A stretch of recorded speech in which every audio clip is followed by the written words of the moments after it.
my channel, Love Looks Logic. I am Sabrina, and I am so grateful you clicked on this video to get some insight on buying a home. I'm also happy to share my story when it came to the home buying experience, and I hope to also just enlighten you with a few tips that I learned along the way. First, before I begin, I want to tell you that there is nothing God cannot do. You just have to make sure you are out of the way first. And I have been subconsciously carrying around this notion that I was not able to buy a home unless I was settled and basically planted in one place. And as long as I was in the military, I wasn't able to do that. For those of you who do not know, I am a single mother in the military, active duty Air Force. I felt like this transient lifestyle of the military kept me from truly integrating fully into a community. For 4 years at the time, I had been living in the DMV area. I love that place. I love Northern Virginia. I loved everything about it except for the traffic. I was slapped with some PCS orders telling me that I had to move. South Carolina was the one place that I did not want to go. And lo and behold, I got orders to South Carolina. Are you kidding me? Now, a part of me missed the southern states, honestly. They say Virginia is a southern state. I totally do not see how. But for the most part, I did miss the South, but I wasn't really looking forward to going to specifically South Carolina. I finally decided to do my research in the area on apartments, schools, neighborhoods, stuff like that, just to kind of get a good idea of what life would be like. Well, apparently, the homeowners in South Carolina, in that small military town, chose to charge rent that exceeded the housing allowance that we get as active duty military. And to me, that was insane. Why am I paying way more money out of my pocket to basically stay in a home that isn't mine? And in that moment, I felt like it would make so much more sense to honestly invest in a home that was mine instead of investing in somebody else's home. That's when I took it serious about actually buying a home. After praying about it, talking to my colleagues, and just being a sponge and soaking up all the wisdom that these men and women gave me about buying a home, owning homes, things like that, I truly took it to heart. I had no idea what I was doing when I showed up at the bank. But when you show up at the bank, you will have far more knowledge than I did. So here are your tips. Tip number 1, get your credit together. If you have not been working on getting your credit together, now's the time to start. Especially if you are considering buying a home, now's the time to start. I say this because when you walk into a bank and you ask for a loan, they're going to want to know what your spending habits are like. They're going to run your credit history, of course. If you have some long-standing payments, expenses that haven't been paid for whatever reason, just be prepared to explain yourself as to why it's not paid off. They're definitely going to look at any missed payments, and you have to explain yourself on that part as well. You are basically showing them that you are responsible and they have no choice but to trust you with this large amount of money that you are asking them to give you. You wouldn't lend money to a person who always asks for money and never gives it back, would you? I mean, are you that person? Tip number 2, make a dream list of the things that you want in a home. Now, for you HGTV fans out there, such as myself, it's very important that you create a list of things, features that you want in your home. And you separate these features into your needs list and your wants list. Your needs list are the features in your home, around your home, that you absolutely cannot live without. This determines the quality of life that you would be living in this home. And your wants list are the things that you can negotiate. For me, I needed a 1-story home, mainly because I'm not really too fond of vacuuming 2 floors. No, ma'am. I also wanted a 2-car garage just for extra storage. Okay, so that was my needs list. My wants list was a fireplace, carpet, hardwood, and a neighborhood with sidewalks. Believe it or not, in the South, that is very, at least in South Carolina, it's very hard to come by.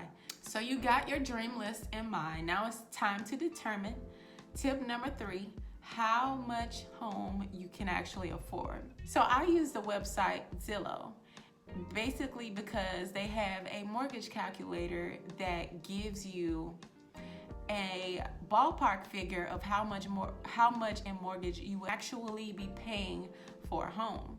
And that's a good place to start. They will give you like a neighborhood overview of how much money the homes in the neighborhood are worth, and basically compare it to the home that you're actually interested in.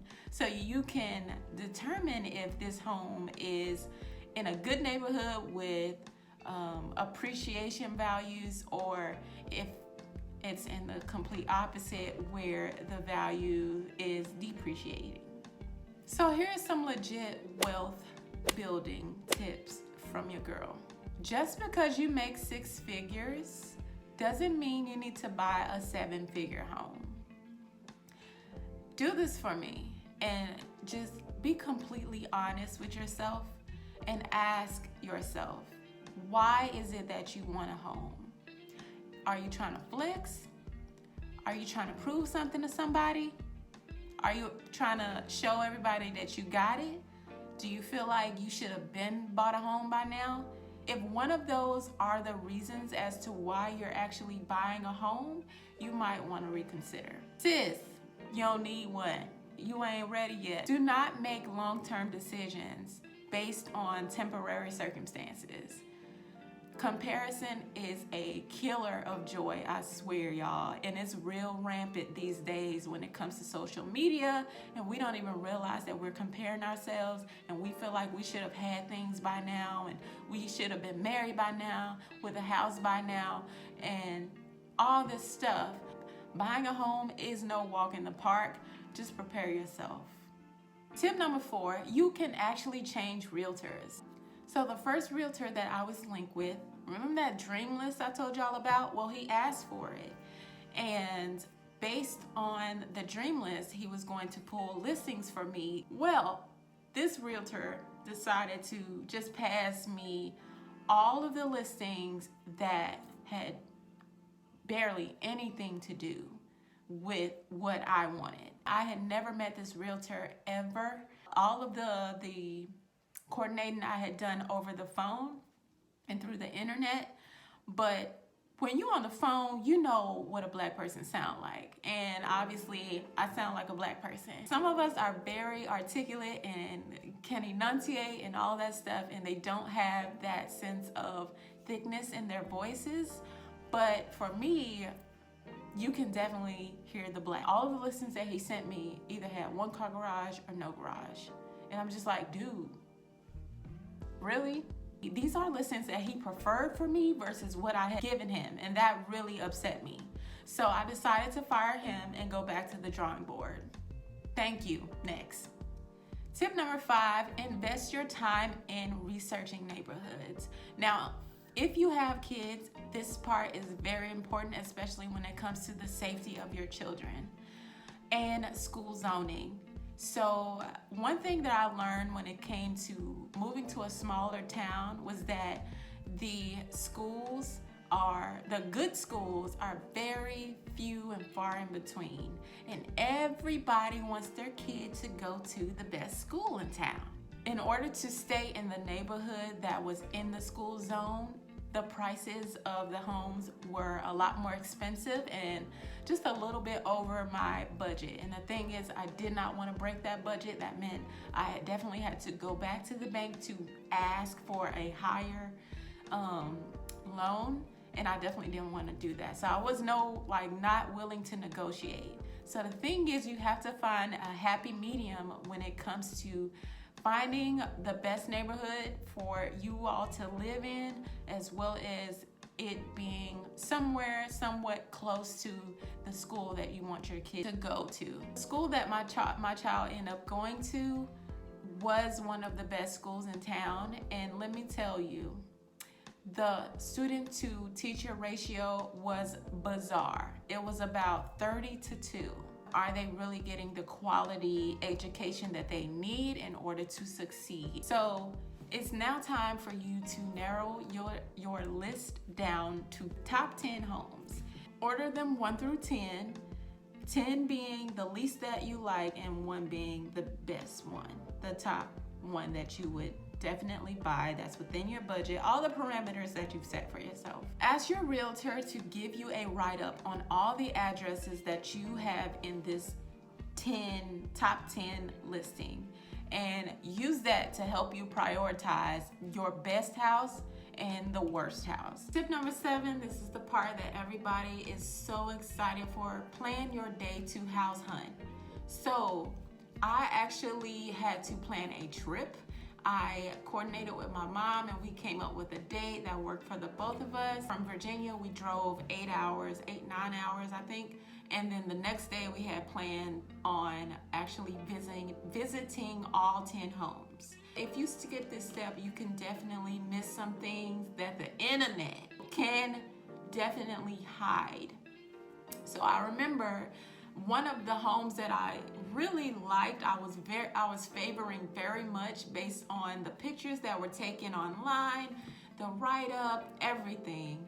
And I actually get to this home, scoping out the neighborhood, it didn't look too good. Like, you could tell how much finishing and filtering and just everything was just played up a little bit more than what it actually was. I'm noticing in the front yard that there were anthills in the yard. There was an ant problem here in this home. You couldn't tell that just by looking on Zillow, scrolling through pictures of rooms inside. Just pay attention to the very things that bother you. So after walking through all 10 homes, we took a lunch break. She said, okay, Sabrina, I want you to figure out which 5 homes that you want out of the 10, and I will take you back to them, and from there, hopefully you can make a decision.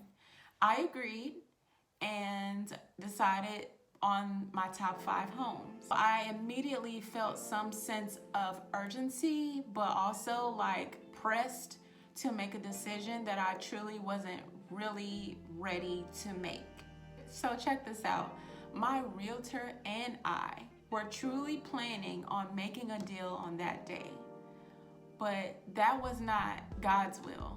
Now, this is where my tips start to get a lot more spiritual and a lot less practical. So keep following with me. I couldn't see myself in any of those homes, not one of them.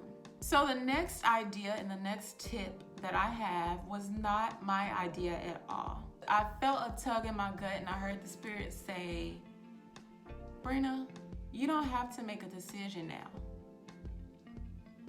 And honestly, that is the smartest decision that I had made in that entire trip.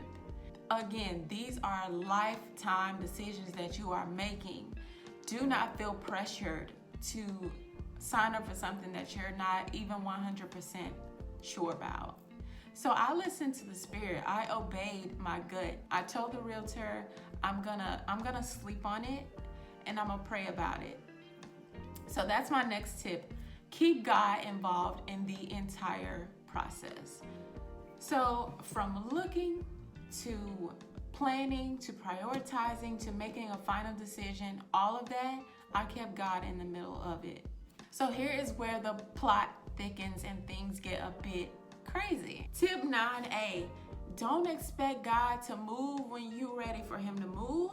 He's not on your time. So the next morning, I chose the home. There was a home that I had kept my eye on, and the night before, the listing fell through, and I felt like, oh my gosh, this is a sign. This is my home. It's gotta be. Now, granted, I never walked through this home at all, and I sent her the address, and she was like, I'll write it up, and we'll put in your offer. And lo and behold, my offer didn't fall through. It came back that they were asking for a counter offer. I was just like, you know what? I don't even think this home is worth that. And my realtor was like, yeah, no, it's not worth it. So, you know, don't even put yourself in that situation. And so I decided to just go back to Virginia without like having a home. And it sucked, but at the same time, I did feel pretty good about not making another hasty decision. Honestly, I was waiting on God to move, and I thought he moved with that home like being on a listing again, but at the same time, it wasn't mine, and I was okay with just walking away from it. It was August of 2018. It was the day of my daughter's graduation to kindergarten. That day in particular, she had graduated. I had plans on taking her to Chuck E. Cheese. Shout out to Chuck E. Cheese, the childhood memory. We were loading up on pizza, coins. We had a good time after the graduation. And the Spirit told me to go and check Zillow. So while she's out playing and doing her thing at Chuck E. Cheese, I take a seat and go to Zillow. And the first listing that was up was just posted about 4 hours ago. Now, mind you, this is a Friday, and I looked at the price immediately, and it was like a very weird number, but it was like right below my limit for my loan. So I click on it, and I'm scrolling, and you know, despite the many red kitchens that I had stumbled upon through this entire house hunting journey, I was just like, yo, if I see another red kitchen, I will scream. No shade to the people who are out here with red kitchens. That's you. Do your thing, boo. Anyways, I saw a lot of them, and lo and behold, this one had one. But despite that, I actually liked this home. And so I felt a tugging to go ahead and make an offer. Initially, it felt like I was being impulsive, that I had not walked through this home before. I just went ahead and listened to my gut to put in the offer. My realtor was very responsive, which is another reason as to why you definitely want to make sure that you choose the right realtor for you, because if they are not responsive, you can truly miss out on a good deal. And she vouched for that neighborhood. She was like, yes, this is a really good house. The neighborhood is great. It's not far from the one that you really like. She had a little bit of hesitation, or I would say resistance, just because she was expecting counter offer. Well, apparently my offer went through. I gave them the asking price and they accepted, and I was super excited. But then that's when the enemy started playing on my nerves and was just like, how you gonna sign up for a home that you ain't ever walked through? You don't even know what the neighborhood looks like. It was just a whole bunch of things that really started to play with my mind that the enemy really tried to attack me on. But I trusted God in this one, and I just knew that this one was mine. My realtor had some connects. She got my walls painted one color that brightened up each and every room, and I really truly loved it. Yeah, September of 2018, I ended up closing on a home that was not far from one of the neighborhood's really good schools, 7 minutes away from work. Like, it just worked. When my realtor sent up the write-up on this house, I was ecstatic. I had been seeing a lot of really pretty homes in this one neighborhood, and I was just like, oh my gosh, I really wish I could live there, but it's super expensive. And when I tell you that God had been looking out for me, the house that I bought and I had just put an offer on, it was in that neighborhood, and it was one of the cheaper homes, but that meant I was walking into a value on the home that, like, I was buying it for less than what it was worth. And to me, that was pretty freaking awesome. everything else was out of my hands. All I had to do was trust him in the process. I truly, truly mean that. Like, I can give you practical tips on step 1, step 2, step 3, but he can do what no other man can do. I feel like I'm about to bust out in a hymn or something. That's not the case though, y'all. It was not like I could just take a short trip to go see or walk through this home. I really had to trust God on this one. I trusted in him to be an extension and just really look out for me in that way, and he showed up and he showed out, y'all. I hope these tips bless you in some way. I just wanted to share my story of how I bought my first home at 29 years old. For all y'all out here who think you cannot buy a home, it could never work for you, it could never just work out. Listen, you got this in a bag. All you got to do is trust in God and not in man, okay? There are some things that God can do that man could never do, and we just need to learn how to trust in him.